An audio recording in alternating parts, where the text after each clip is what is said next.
My name is Natalie, and the day my life really started was the day my parents threw me out like trash on my own birthday. I had just finished a long shift, dreaming of maybe a cheap takeout dinner and a small, quiet celebration. Instead, I pulled into the driveway and saw my clothes, my laptop, my boxes, all piled up on the front porch like they were clearing out old junk. My mom looked me straight in the eye and told me I was done living there. My dad stood beside her and did not even argue on my birthday. I remember my hands shaking as I realized they were serious. There was no surprise party waiting inside. No cake, no candles, just my things on the porch and a cold message. I was out and they were moving on without me. In that moment, every word I wanted to scream got stuck in my throat. My mom and dad kicked me out on my own birthday, and I said nothing. I just picked up my boxes, loaded them into my beat-up car, and drove away. No big fight, no dramatic goodbye. Just silence and the sound of everything I knew collapsing in my rearview mirror. I thought that was the worst thing they could ever do to me. But years later, after I clawed my way back and finally bought my own home, they showed up at my front door, walked through my living room like they owned it, and calmly told me, "This is a family asset. If you want to know how the girl they kicked out on her birthday ended up owning the house they tried to steal, stay with me until the end." It happened on my 26th birthday, the one day you are supposed to feel like people are glad you exist.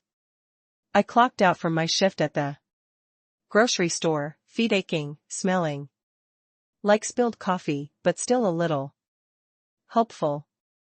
On my break, I had bought myself a cheap cupcake from the bakery section, thinking that if no one else celebrated me, at least I would.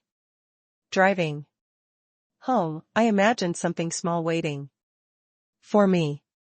Maybe pizza boxes on the counter. Maybe a store-bought cake with my name spelled slightly wrong. When I turned onto our street, I saw it. Not balloons or cars or decorations, just my life piled on the lawn. My suitcases, boxes of clothes, a plastic bin with my old textbooks, my second-hand monitor wrapped in a blanket. For a second, I thought maybe there had been a leak or some emergency. I parked crooked, left the cupcake on the seat, and walked toward the house. My mom stood on the porch with her arms crossed. My dad hovered behind her, eyes on the ground. My little sister, Jenna, sat on the steps, scrolling on her phone. My mom did not say happy birthday. She said, "You are 26. Natalie. This has gone on long enough. We need the room. You have to move out." I stared at her. "Today, you are doing this today." On my birthday, she rolled her eyes. "Do not make this dramatic. We raised you. We did our part. You have a job. You will figure it out." My dad finally looked up long enough to add, "This is for your own good. You will grow if you are pushed." Jenna smirked and said, "Everyone I know moved out ages ago. You should be thanking Mom." I wanted to yell that I was the one paying most of the utility bills, that the Wi-Fi she used for her classes stayed on because of me, but I could already see how it would go. My mom crying and calling me ungrateful, my dad retreating, Jenna filming.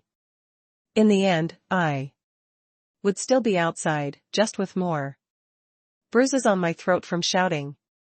So I did not give them a show. I asked quietly, where am I supposed to go? My mom shrugged. You are an adult. Stay with a friend.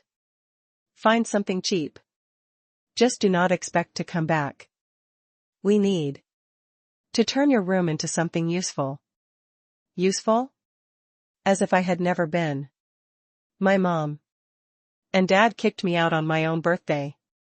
And I said nothing.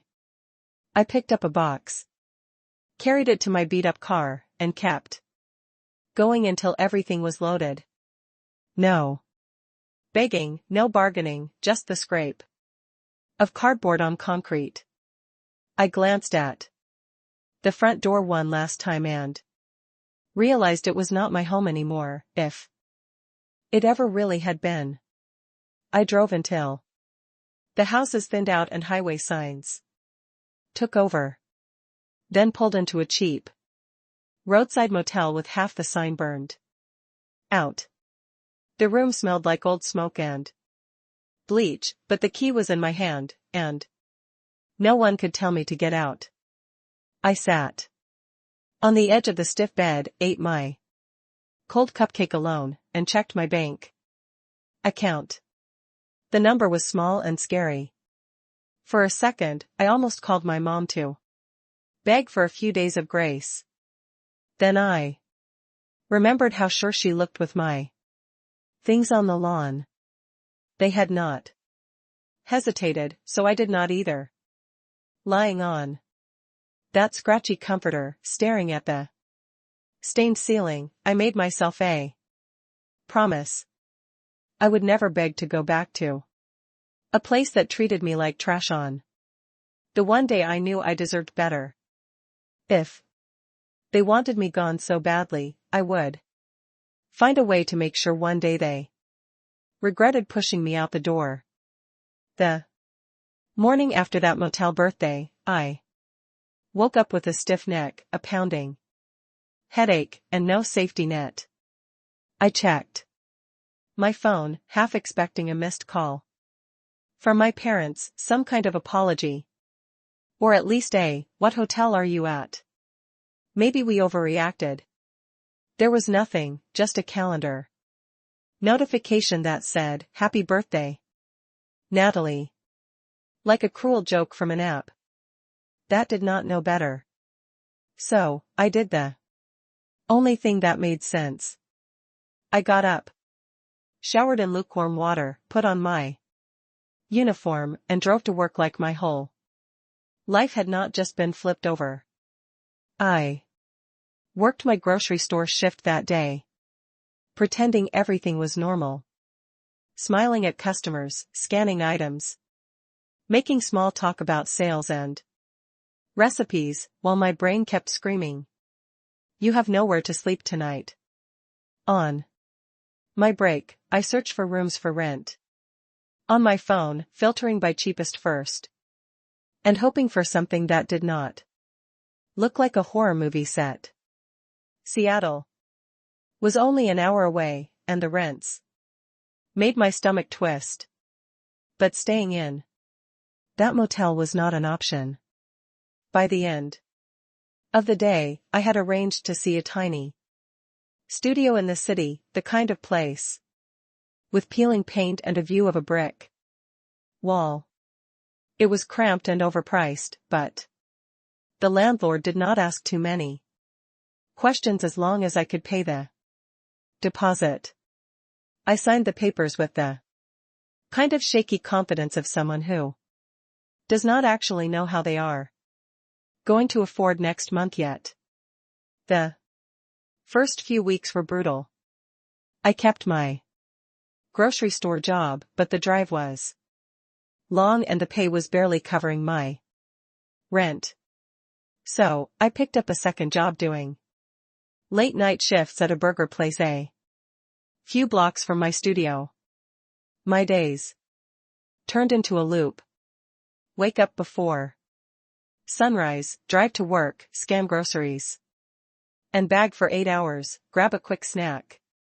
In the car, clock in at the burger place, smell like fries and grease until midnight, stumble home, shower, pass out, repeat. There was no time to think about my parents, and that was kind of the point. One night at the grocery store, a woman came through my line who I recognized instantly. Monica Lee.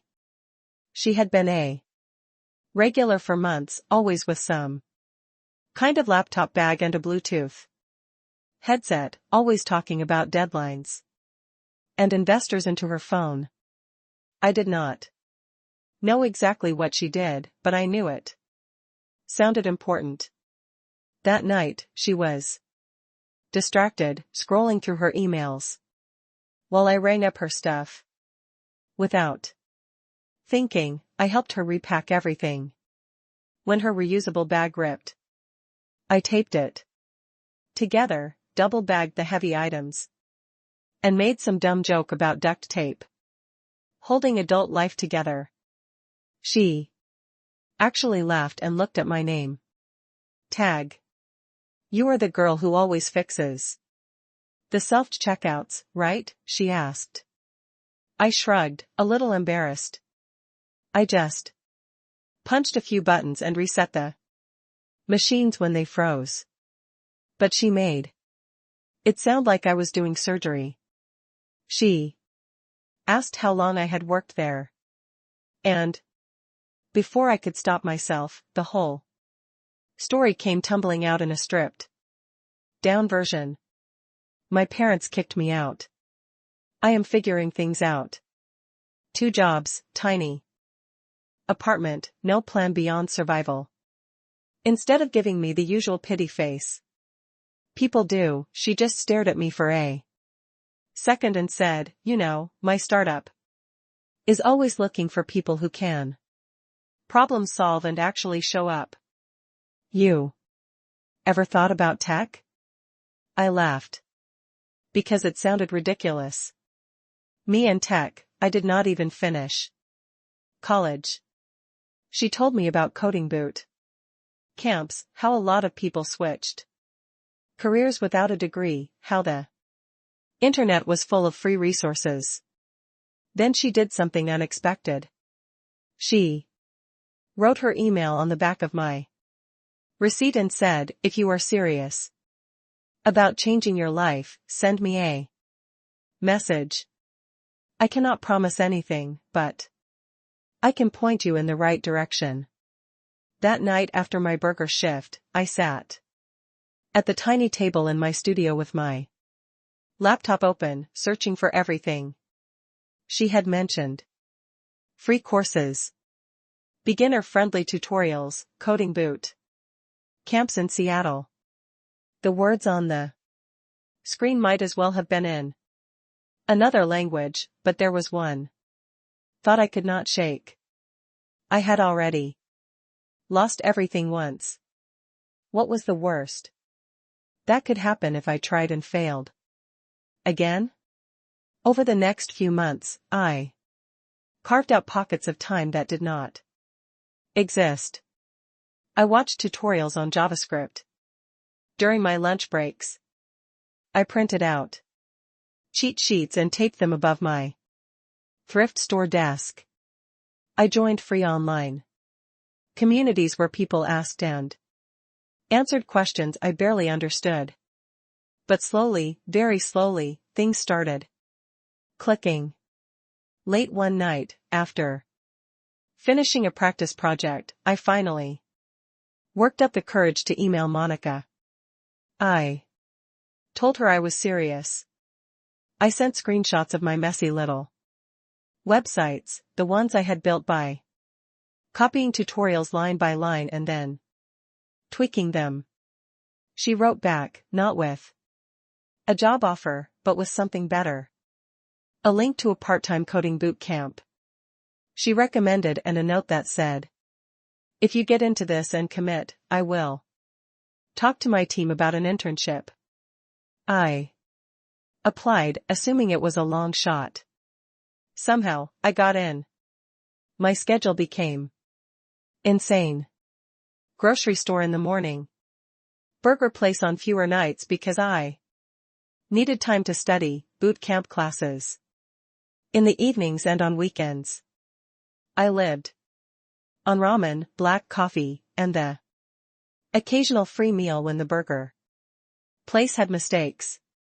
My friends stopped inviting me out because the answer was always, I have to work or I have to study. There were so many nights I felt stupid and behind, staring at error messages until my eyes burned. There were days I wanted to quit, especially when my body felt like it was giving up before my brain did. But every time I thought about dropping out, I saw that pile of my belongings on my parents' lawn again. I heard my mom saying, "You will thank us one day." I decided if I was ever going to thank them, it would be for underestimating me. A year later, I finished the boot camp. I was not some genius coder, but I could build things that worked. Monica set up an interview with her startup, and for the first time in my life, I sat in a conference room in real clothes instead of a polo with a name tag. I talked about problem solving and customer frustration from the grocery store, late night teamwork from the burger place, and grit from balancing it all with learning something totally new. They hired me as a junior front-end developer. The pay was more than both my jobs combined, and there was a clear path to grow. When the offer email hit my inbox, I stood in the middle of my cramped studio and just stared at it. The girl who had hauled her life into a motel room on her birthday was now being asked to join a tech company in Seattle. I did not cry. I did not call my parents. I just whispered to myself, "You threw me out to make room for Jenna and her future. You wanted me gone so badly. All you really did was give me the space to build my own." When I started at the startup as a junior developer, I felt like an imposter in my own life. The office was in downtown Seattle, all glass windows and cold brew on tap. The kind of place I used to imagine only existed in movies. The first few months, I kept expecting someone to walk over, tap my shoulder, and tell me they had made a mistake. That I was supposed to be back at the grocery store asking if customers wanted paper or plastic. Instead, I kept showing up. I asked stupid questions. I stayed late to fix bugs. I watched how the senior devs solved problems and copied their habits. I took notes on everything. Monica never treated me like a charity case. She gave me real work and real feedback. Sometimes blunt enough to sting, but always followed with, "You can do better than this, and I know it." Slowly, my code broke less and my confidence broke more in the right places. A year passed. I moved from junior to mid-level. I got my first raise, then another. For the first time, my bank account was not a constant emergency. I still lived in that tiny studio for longer than I needed to, partly because I was scared the good streak would end, and partly because I was used to squeezing myself into small spaces. But one day, my lease notice came with a rent hike that made my eyes widen. I sat at my little table with a spreadsheet open, listing out my income, my expenses, and something wild started forming at the edge of my mind. What if, instead of paying more for that shoe box, I put this money into something I actually owned? The idea of owning anything bigger than a thrift store couch felt like fantasy, but I could not shake it. I started listening to personal finance podcasts on my commute. I learned what a credit score really meant, what a down payment actually looked like in numbers, not just vague adult talk. I looked at my online accounts and realized something insane.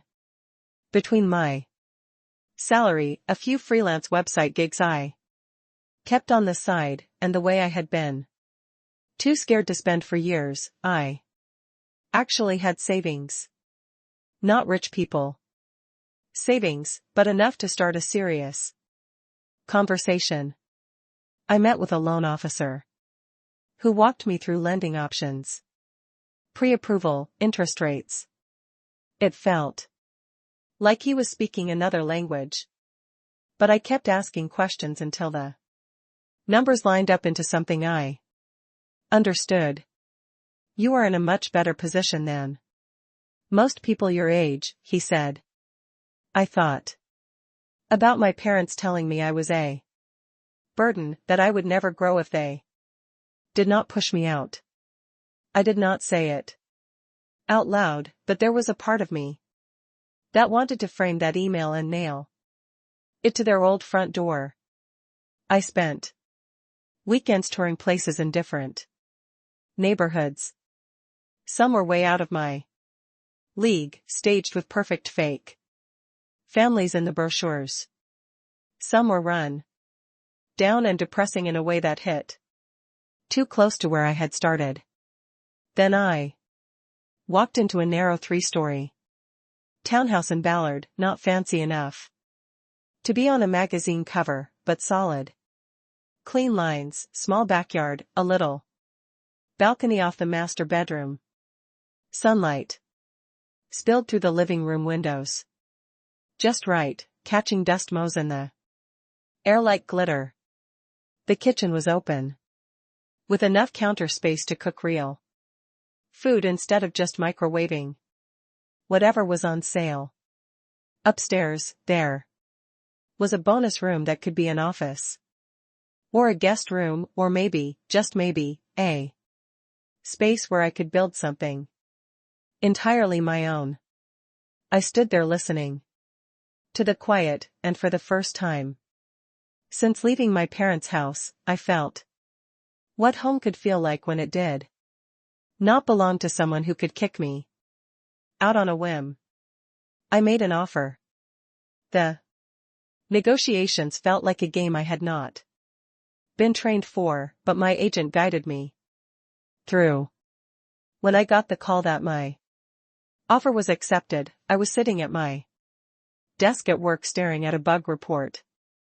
I had to step into the stairwell to catch my breath. The girl who once counted change to afford a motel room was now about to sign papers that would put her name on a property deed. On closing day, I sat in a bland office signing stack after stack of documents.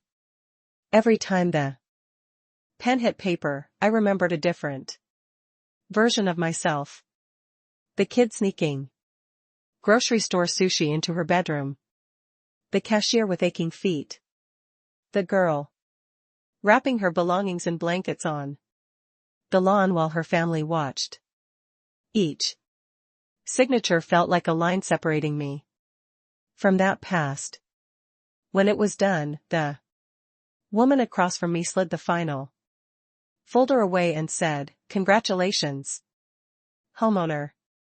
Walking into the townhouse with my own keys was surreal. There was no furniture yet, just echoing rooms and bare walls that smelled like fresh paint and possibility. I lay on the living room floor that night with a single pillow and a blanket, staring up at the ceiling, listening to the hum of the city outside and the deep quiet inside. No one could come in and tell me I was taking up too much space. No one could decide my room was needed for someone else. This place had my name on it.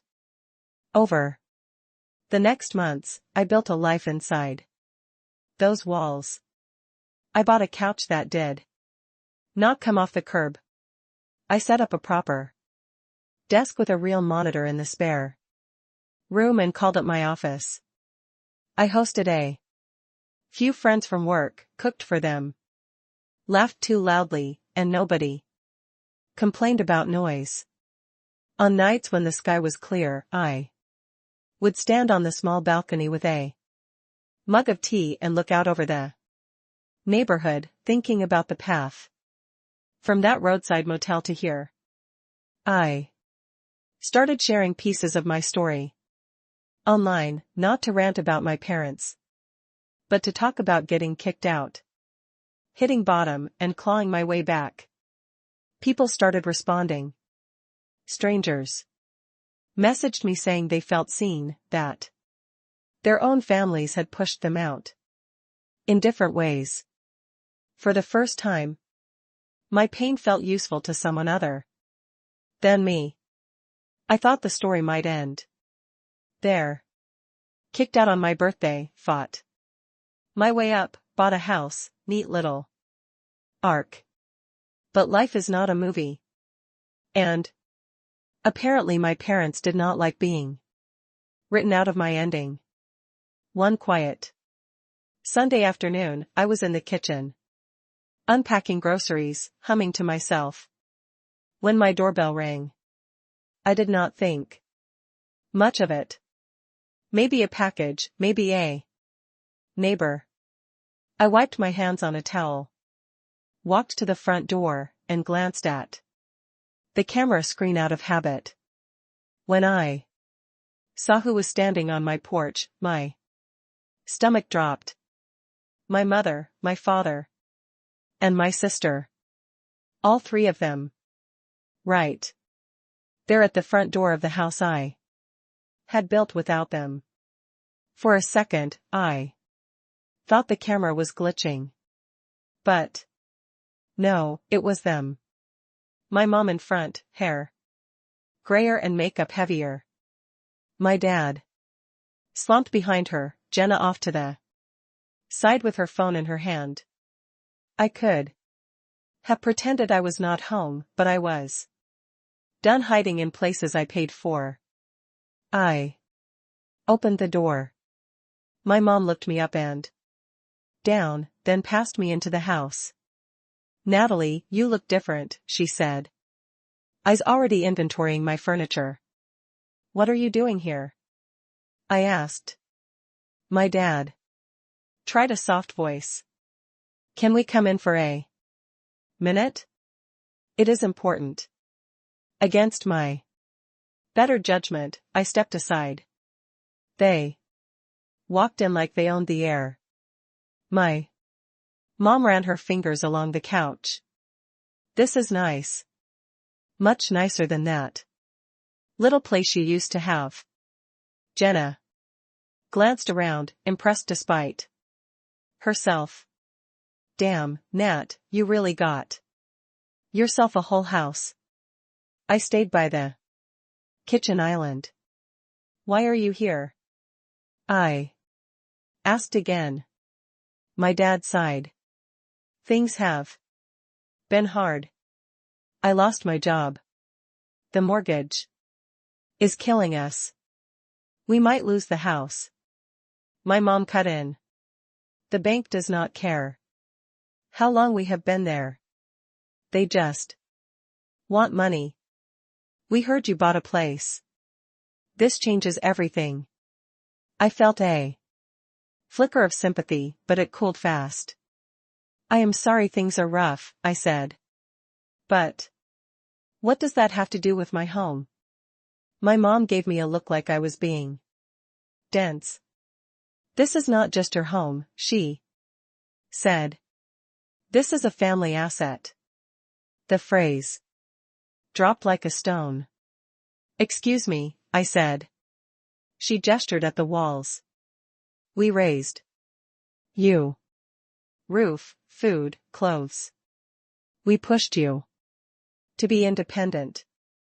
If we had not kicked you out, you would still be stuck in that deadened grocery store. Our tough love made you who you are. So, of course, what you have now should benefit the whole family. My dad nodded. We are not asking for much. We just need to stay here for a while. Your mom and I can take one room, Jenna another. You still have that office, right? You do not need a whole room just for a desk. Maybe we even put our names on the paperwork so the bank sees it as shared. It helps everyone. I almost laughed. You kicked me out because you said there was no room. I reminded them. You needed my bedroom for Jenna's online classes. Now, suddenly my house is the solution to all your problems. My mom waved a hand. We did that for you? She snapped. If we had not pushed you, you would never have left. You should be grateful. This is our investment paying off. A family asset. Jenna chimed in. Mom was right. You leveled up. Everyone I know moved out years ago. You have extra rooms. Why are you being so selfish? There it was. The old word. I am not selfish for living in the house I worked and paid for. I said, you did not co-sign anything. You are not on the deed. This is mine. My mom's eyes went hard. You would not have this job without us. We sacrificed. We struggled.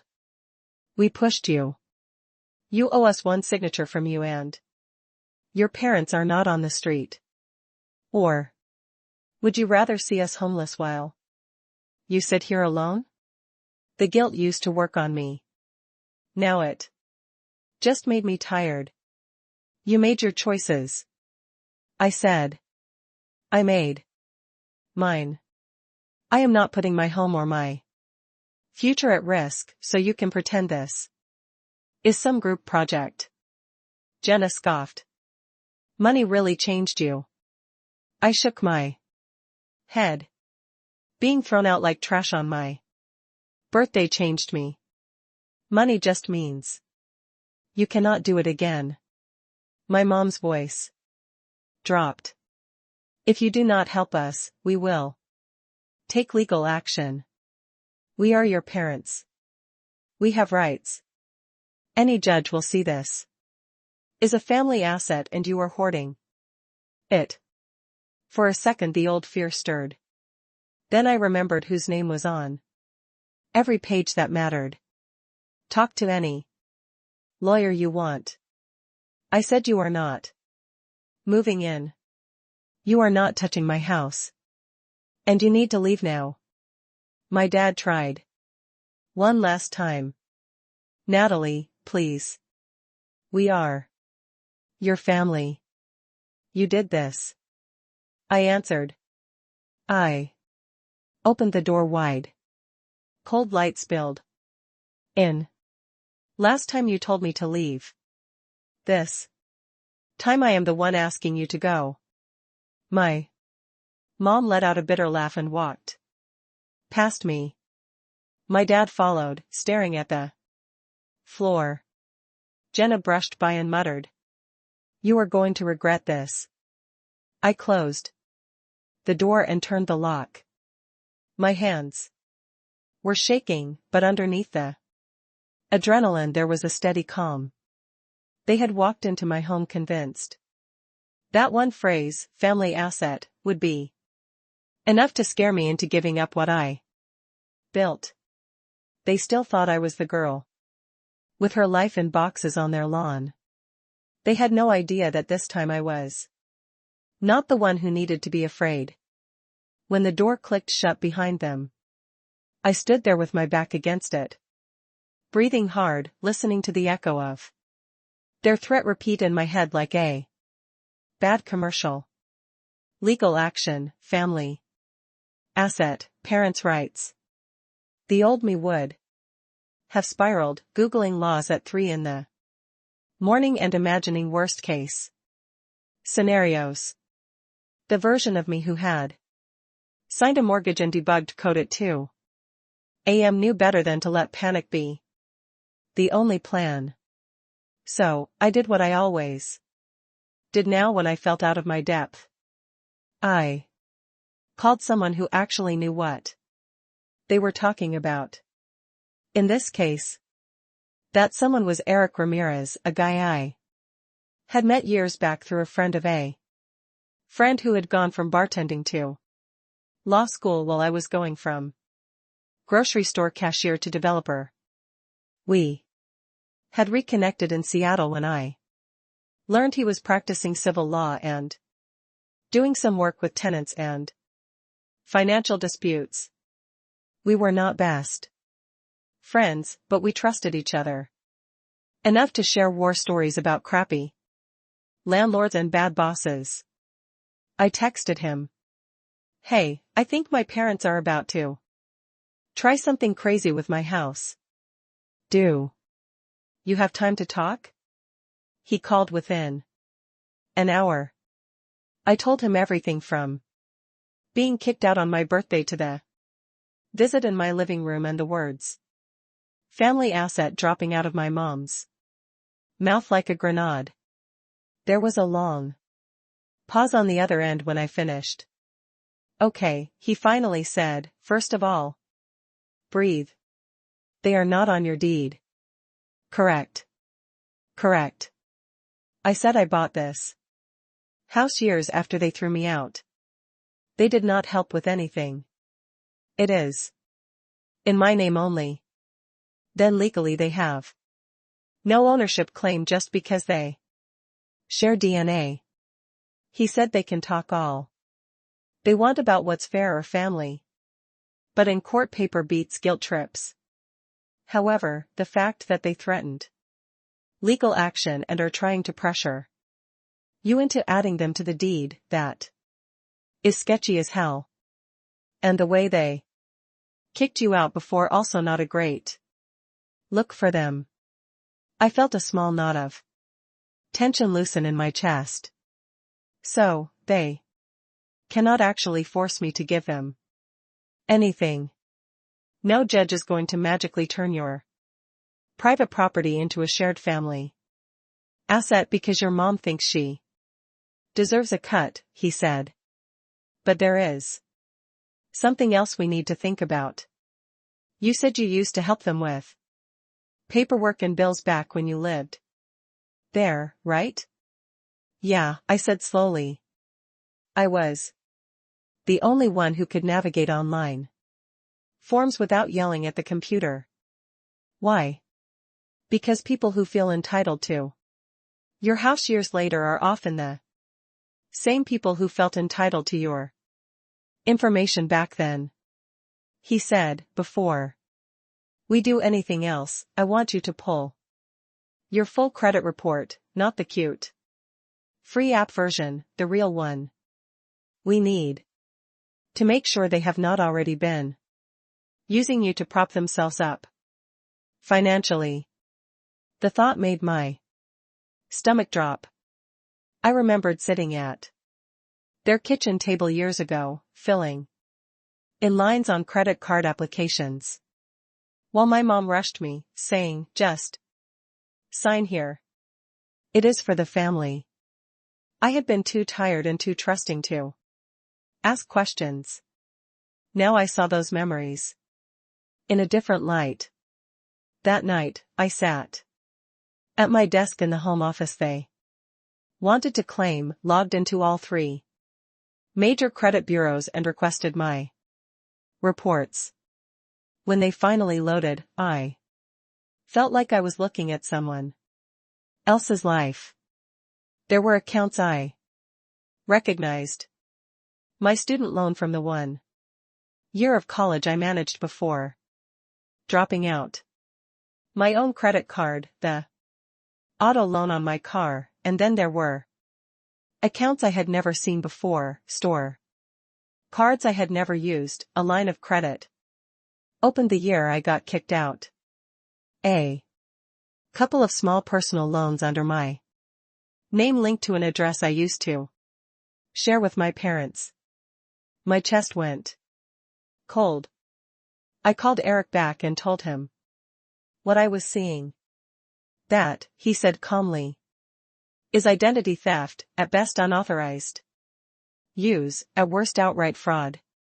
And if your parents open those in your name without your knowledge or consent, we are going to need to involve more than just a stern email. Over the next few weeks, my life became a weird mix of normal and surreal. By day, I went to work, wrote code, sat in meetings about product roadmaps, and laughed with coworkers in the kitchen. By night, I sat at my dining table with Eric on speakerphone, gathering documents, highlighting dates, cross-checking addresses, and piecing together the paper trail of how my parents had quietly turned my name into a safety net while calling me a burden to my face. Eric helped me file formal disputes with the credit bureaus for the accounts I did not open. We contacted the banks and lenders, sent notarized letters, and submitted affidavit explaining that I had been kicked out and had no knowledge of these debts. Some institutions were cooperative. Others treated me like I was the one pulling a scam. Every time a customer service rep questioned my story, I thought about calling my parents and screaming at them. Instead, I reminded myself that I was not cleaning up their mess for them. I was cleaning my name for me. At the same time, Eric filed a request for a restraining order based on my parents' threats and their history of kicking me out. We included screenshots of texts my mom sent after the visit. Messages like, "You will regret choosing a house over your family," and "We will make sure everyone knows how heartless you are." They thought they were guilt trips to the court. They looked a lot like harassment. "You sure you want to go through with this?" Eric asked me one night. "Once we file, it is official. This is not just a family argument anymore." I thought about the girl who had stood on the lawn with her life in boxes while her own mother told her to figure it out. I thought about them walking into my house like they were entitled to it, asking me to sign away control without blinking. "Yeah," I said, "I am sure they did not hesitate when they put me out. I am done hesitating when it comes to protecting myself." The court granted a temporary order first, which meant my parents were legally barred from coming to my house or my workplace while the full hearing was scheduled. When the papers were served, my phone blew up. My mom called, left voicemail screaming about betrayal and shame. My dad sent long texts about how this could all be handled privately. Jenna sent one message. "You really dragged the law into this dramatic much." I did not respond to any of them. Instead, I forwarded everything to Eric. He added it to the file. And then quietly, another piece moved on the board. Some of the disputed accounts triggered internal reviews on the lender's side. One of them flagged Unusual patterns and forwarded the file to a federal agency. Another one tied to a fake home improvement loan taken out right before my parents' financial freefall, kicked the information over to the IRS because the income records did not match. This is where it might get bigger than you. Eric warned me. If they have been playing games with taxes or using your identity to secure more credit, the IRS is not going to shrug and walk away. Part of me felt uneasy about that. These were still my parents, as messed up as they were. The idea of them facing an investigation made my stomach knot. But another part of me, the part that had stood in a roadside motel counting crumpled bills while their names stayed clean, felt something closer to justice. Months passed. There were forms, hearings, more calls than I can count. Then the restraining order was made permanent.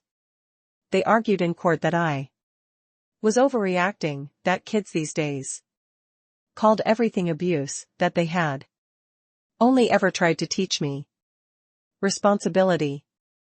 But under oath with documentation laid out, their story did not hold. They could not explain why they had open loans tied to my social security number. They could not explain text messages that sounded like threats. They could not spin the image of shoving their daughter out on her birthday into some noble sacrifice. The judge granted the order, citing a pattern of emotional manipulation and financial exploitation. My parents left that courtroom looking smaller than I had ever seen them. That was just round one. Round two came when the IRS finished whatever quiet work they had been doing in the background. I was called in as a witness, not a suspect, to explain what I knew and what I did not know about the loans and accounts. I answered honestly. I had signed forms I did not understand under pressure. I had trusted them not to use me. I had been cut out of the house and the finances the minute I stopped being convenient. When I walked out of the federal building, I felt like I had just opened a window that had been painted shut for years. Eventually, letters started arriving at my parents' address and their new rental place. Notices, demands, investigations into unpaid taxes, unreported income and fraudulent applications. Their old house, the one they had thrown me out of to make space for my sister, was seized and sold to cover part of what they owed. The irony did not escape me. The house that had been their fortress, their symbol of superiority, was now gone because of their own choices. Without that house, without good credit, without the steady job my dad had lost, their options shrank fast. They moved into a small apartment on the edge of town, then into something even smaller when the bills kept coming. My mom went from bragging on Facebook about her perfect family to posting vague rants about ungrateful children and corrupt systems.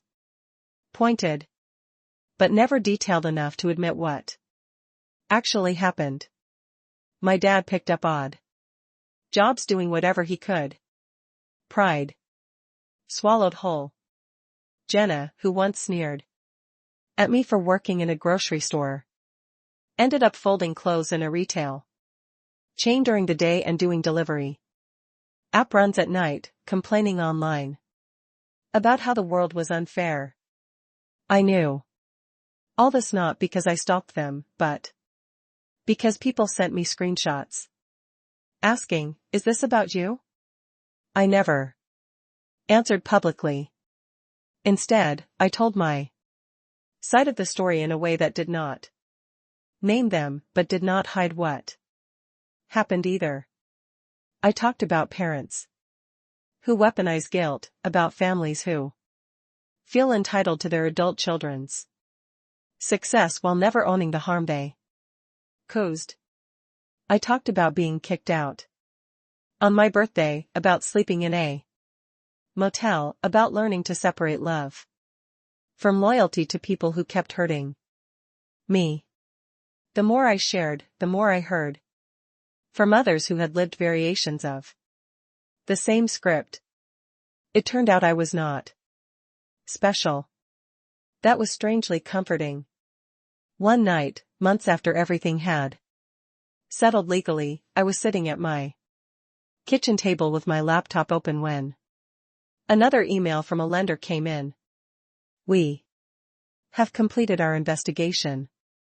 It read, we have determined that you are not responsible for the debts in question.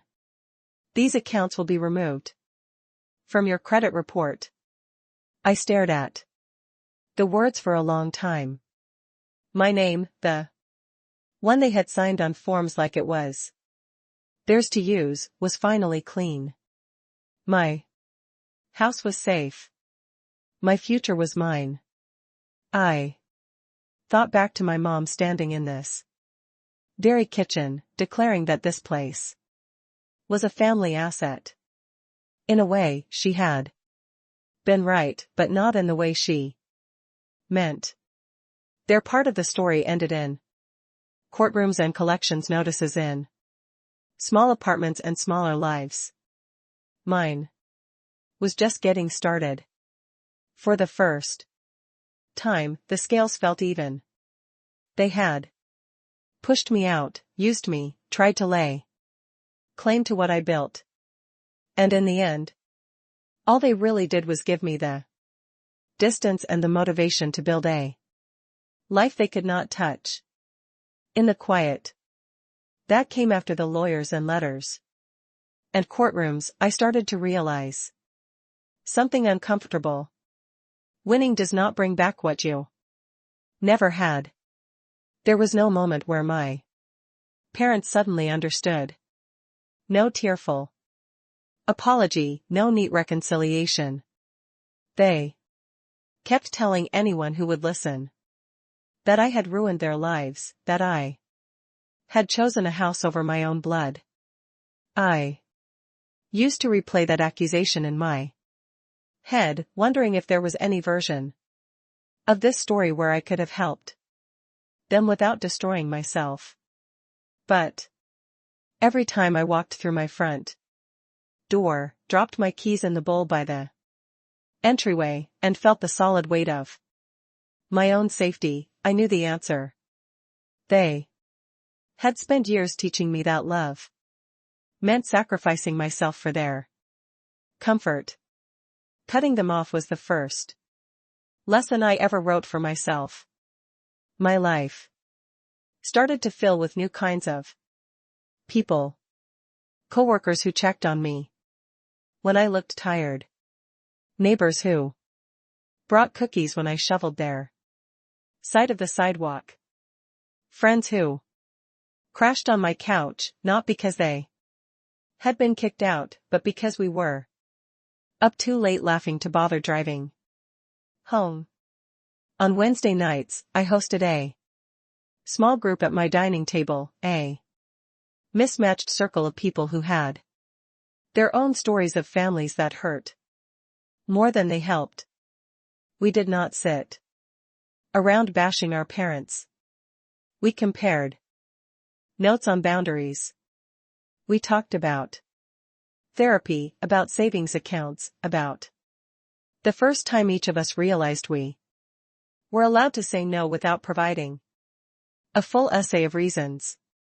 My house became exactly what my parents had tried to claim it was. Not a family asset, but a safe place where people could land, rest, and then launch again on their own terms. Sometimes late at night, I would stand in the doorway of the spare room that they had wanted for themselves and just look at it, the neatly made bed, the shelf of books, the desk where I sometimes wrote. I could almost see two timelines layered on top of each other. In one, my parents were in there, slamming doors, complaining about everything I did wrong, turning my home into another place I tiptoed through. In the one I chose, that room stayed open for the version of me who needed it most, and for anyone else who needed proof that starting over was possible. I will not pretend it is easy to choose yourself over your family. It is one of the hardest things I have ever done. There are still holidays where I feel a sting scrolling past pictures of big, smiling families around long tables. But I have learned something important. Blood is not a free pass to hurt you over and over again. Being related does not give someone automatic rights to your time, your money, or your home. Love without respect is just control, dressed up in prettier words. My parents used to say I would thank them one day for kicking me out. I do not thank them for the cruelty or the lies, but I can admit this much. The day they threw me out on my birthday was the day I stopped living in their story and started writing my own. If you are listening to this and recognizing pieces of your life in mine, I want you to know you are not crazy. You are not ungrateful, and you are not alone. You are allowed to protect yourself.